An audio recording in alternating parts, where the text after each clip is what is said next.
Have you ever struggled to finish a project that you started or just even get started because it felt too overwhelming? Well, today I'm going to share my personal strategies on how I tackle large and overwhelming projects. And throughout, I'll be sharing real life examples of projects I've worked on and strategies that I have used.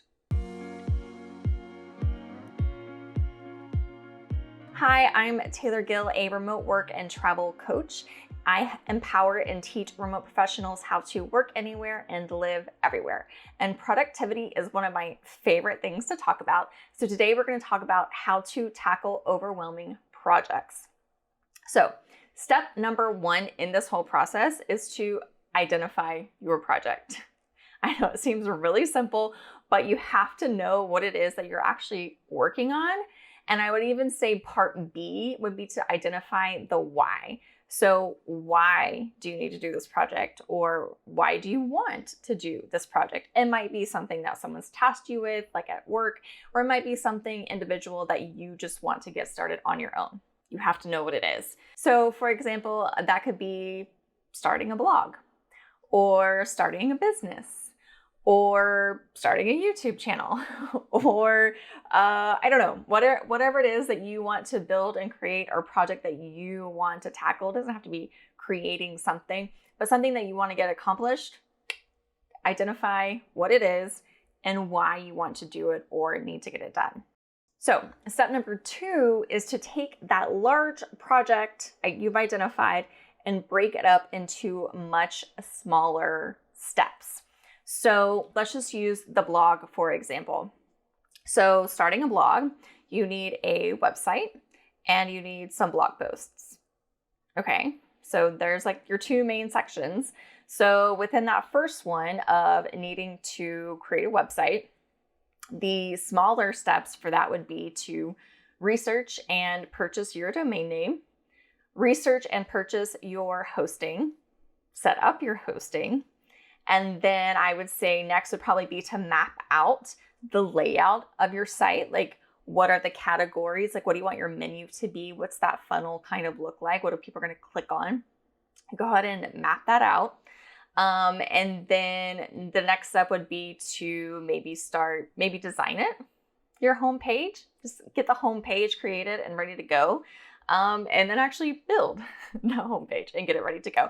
And after you start working on it, you'll even be able to break up those steps into even smaller steps. So when it comes to designing your website, right? Like, you need to pick your colors, you need to pick your fonts, you need to decide what photos you want to use. Those are all smaller steps within that.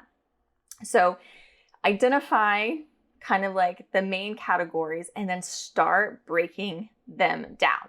And it may look overwhelming at first, but I promise it's going to help you actually like get started or finish the project that you're on. Now, part B to breaking up into smaller steps is you want to start writing this down. So whatever system works for you, that could be note cards, it could be a notebook, it could be an online system. I personally use Trello. I've created a video on how I use Trello. I've also used Asana. Asana is another really good system that you can use. Both of those are free. So start creating and figuring out the best way for you to walk through this workflow and break down the steps for you. So for example, two of my personal projects that I have going on currently was one, I needed to update my YouTube workflow. I didn't really have one. I kind of just did things as they needed to be done. But really at this point, I know what needs to be done and I needed to have a system in place. So I've actually created a system in Asana. That is what I use. I'll provide a screenshot right here of what that looks like. And I've got my team on board and we are rolling through it. But that was a big project. It required me to sit down and like type everything out and like get everything in my head on paper. But now it's working really great. Another project I need to do, and this is for one of my clients, is I'm creating an online sort of like the organization wiki, if you will. And that means I need to sit down and basically write out how-tos for every single position in the organization and what we all do and how we do it, and how we stay on track. So we're bringing a lot of new people on. we're having to go through a lot of the same information. So this is going to be a really easy way for everyone to like go get details. But this is an overwhelming project. This is a really big project, and I have to do it on top of my other work. And so the steps here were to like, identify where was this all going to be stored, and then decide on the categories and how I want to break up information. My next step is I'm actually going to create a document and outline the articles that I want to write and that I think are going to be most helpful. Then I'm going to share that with a team, and I'm going to get feedback, and I want to make sure that the work I'm doing is actually what needs to get done. And then I'm going to sit down, I'm going to go category by category and article by article and write them out and get it up, and then slowly get it into the website. So it's a lot. It's a lot of work, but by breaking it down into those different steps, I'm more likely to A, get started on it, and B, get it finished. And the why there is because the team needs it, right? Like the organization needs it to help things stay on track. My why for my YouTube workflow was because it was becoming too overwhelming, and I really needed time to focus on other stuff. So I needed to get that workflow done and created so that I frees up my time for other things later. So those are just two examples, one personal, one that's been tasked to me, and how I'm tackling both of them. So tip number 3 is then that you need to, now that you've broken it down, you need to focus on one step at a time. And you probably need to do it in order. So whatever order you identify, there's maybe some things that can get done out of order. But for the most part, things kind of build on themselves. So you need to start at the beginning and start at the top and go through and focus on one thing at a time. Why? Because when we try to do too much, tends not to happen. And when you focus on one thing, it feels less overwhelming, right? You're like, okay, I need to research domain names and come up with my domain name. I can do that, right? And then once you buy that, you get to check it off your list, and that feels really good. And then you have positive reinforcement and you keep going.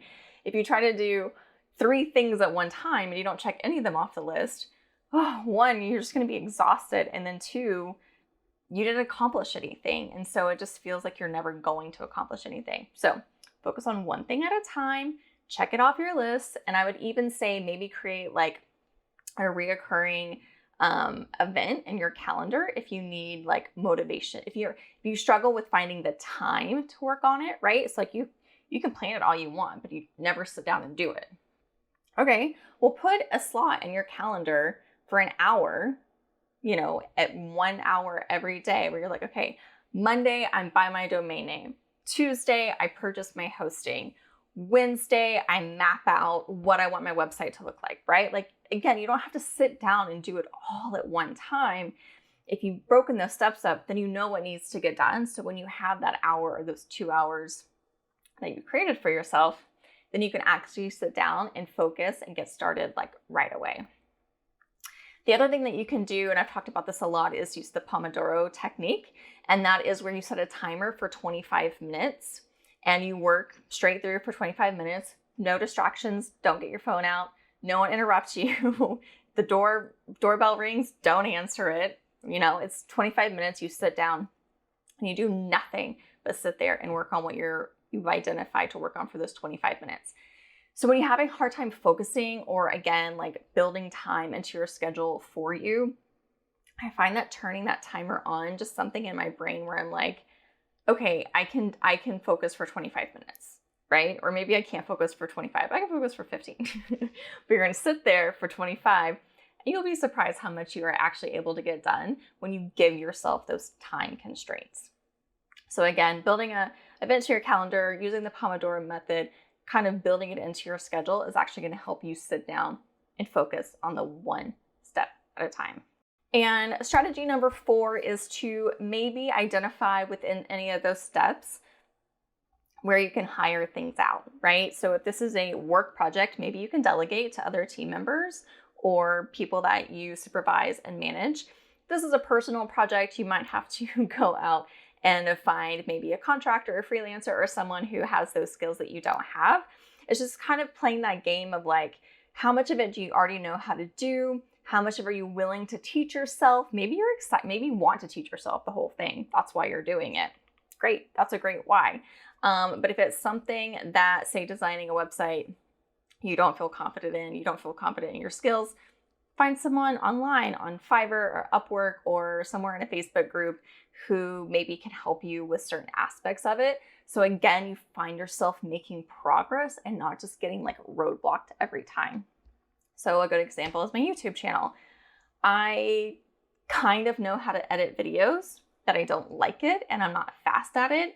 And it was the thing preventing me from getting my channel started. So I hired a video editor and she's been with me for the last 2 years. And it's literally the only reason my channel gets made. Like, yes, I have to sit down and record, but they would not ever get published if I didn't have someone helping me out on certain aspects of my channel. So that's just one strategy that you could go with. If you don't have the budget to hire someone out, that's okay. Just know that some things, if you have to teach yourself, they might take you just a little bit longer to figure out. And that's okay, because then you have the knowledge and the skills to do it, and you can always keep improving. And the last tip I would say is to, if you're really struggling to stay on track or get started, is to find an accountability buddy.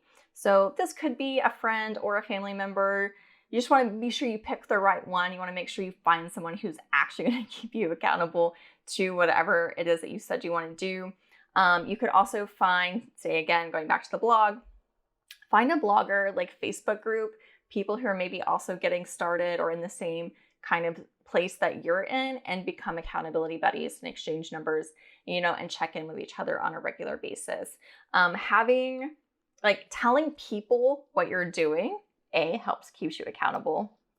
And then B, having that person there who is sort of cheering you on and wants to see you making progress, and who also is like expecting you to make progress, will help motivate you to keep going and finish whatever project that it is that you are looking to start. That's it. Those are my main tips for how to tackle large, overwhelming projects.